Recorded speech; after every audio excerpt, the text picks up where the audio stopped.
Esto es fascinante, cómo los datos económicos extremos dan lugar a este no poder, para explicar las poder donde se concentra el poder.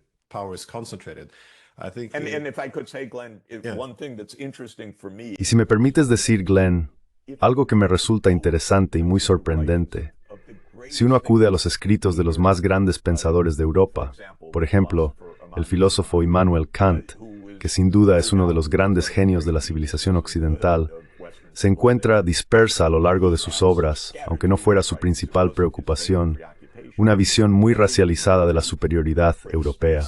Y uno lee eso con cierto asombro, por el gran universalista. Fue el gran formulador, de hecho, del imperativo górico, que establecía el estándar de y comportamiento.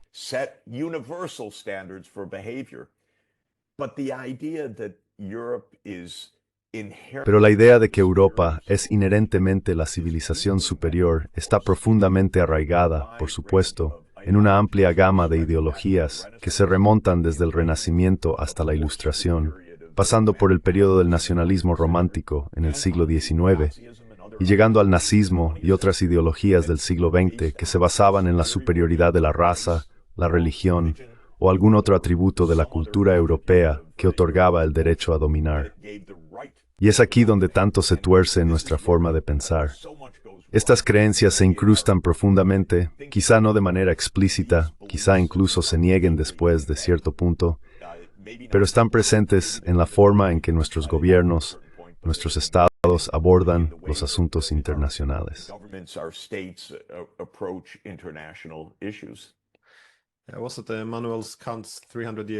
Fue el año pasado el 300 cumpleaños de Immanuel Kant en Kaliningrado y me llamó la atención, parte del universalismo que hay detrás, pero también una sensación de superioridad.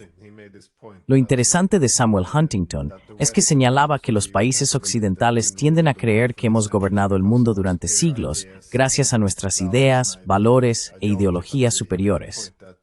Pero él argumentaba que en realidad se debía a dominar armamento más eficiente.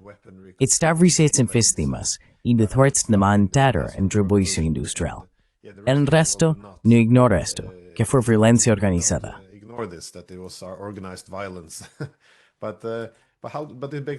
Pero esto plantea la pregunta, ¿cómo llevará esto a un tipo diferente de gobierno por parte de China?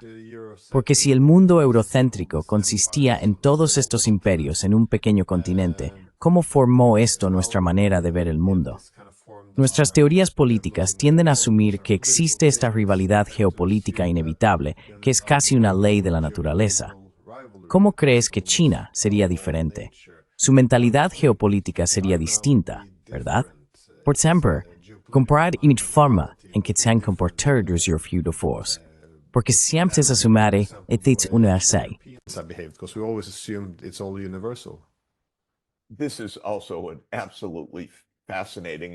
Esta es también una cuestión absolutamente fascinante y muy debatida, diría yo, pero tengo mis propias opiniones que compartiré.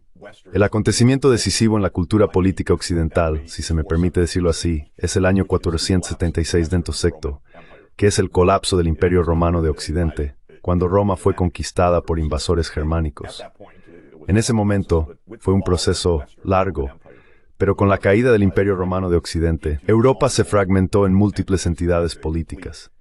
De hecho, existía un complejo y extraordinario caleidoscopio de entidades políticas, ciudades-estado, reinos, ducados y toda forma imaginable de organización política, desde el nivel más pequeño hasta aspirantes a imperios paneuropeos que nunca llegaron a cumplir sus promesas, como el Sacro Imperio Romano Germánico, que en efecto inició Carlomagno.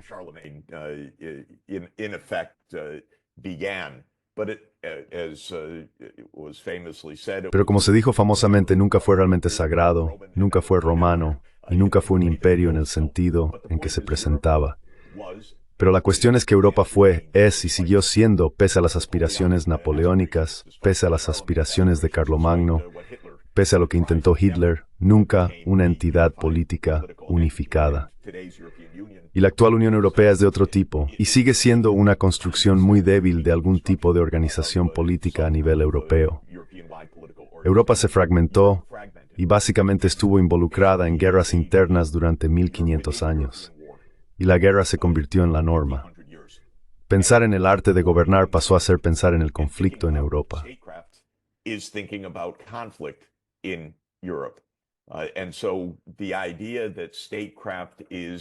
Así que la idea de que la diplomacia es anárquica, la famosa suposición del realismo en la teoría de las relaciones internacionales, es una buena primera proyección de la realidad europea, aproximadamente desde el año 502 a.C. hasta al menos, digamos, 1950.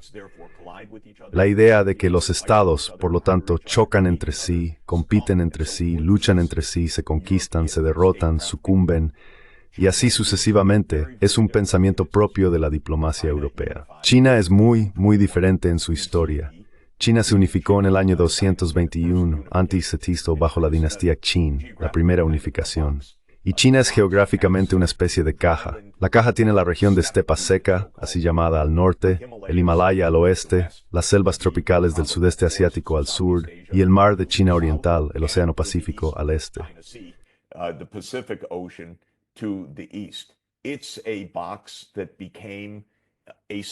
Es una entidad que se convirtió en un estado administrativo unificado, hace más de 2000 años. China se fragmentó en ocasiones. La dinastía Qin dio paso a la era Han. La era Han se desintegró y luego se reunificó en las dinastías Tang, Song, Yuan, Ming y Qing. Pero se podría decir que durante la mayor parte de los últimos 2200 años, China ha sido un estado administrativo centralizado. Y la filosofía que sustenta China es una filosofía confuciana que enfatiza la importancia de la armonía para mantener el funcionamiento de este estado integrado. Se debate, ¿lleva esto a un tipo diferente de gobierno en China? Mi respuesta es sí, lo hace.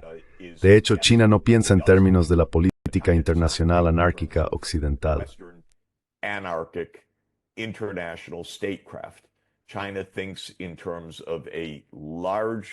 China piensa en términos de un gran Estado chino donde el orden interno es decisivo y donde el imperialismo externo nunca fue la norma durante 2000 años. China es vasta y no buscó territorios de ultramar. En general, sí, se pueden señalar lugares y episodios concretos, pero en general, China mantuvo relaciones pacíficas con sus vecinos.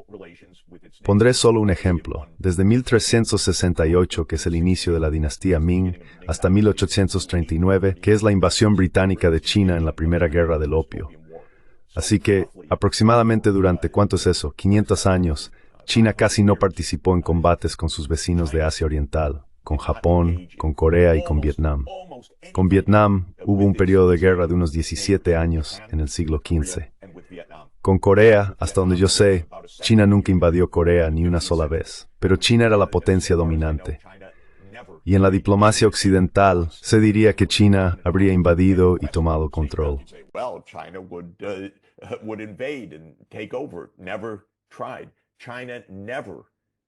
Nunca lo intentó. China nunca, durante este periodo, invadió Japón, ni una sola vez. Fue invadida por Japón una vez, en 1592, creo, o al menos hubo un intento por parte de un shogun japonés, un comandante militar, de invadir China. Fracasó, por supuesto. Pero en cualquier caso hubo esencialmente medio milenio de paz en Asia Oriental.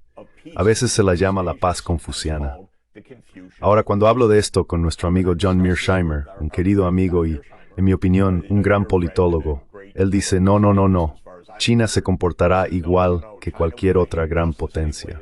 Y no está de acuerdo con esta idea de que China tiene una forma diferente de diplomacia. Permítame discrepar. Quiero y admiro a John, pero no estoy de acuerdo con él.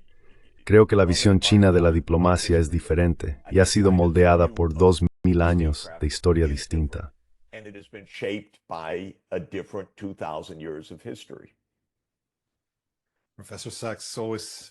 Profesor Sachs, siempre es fascinante hablar con usted.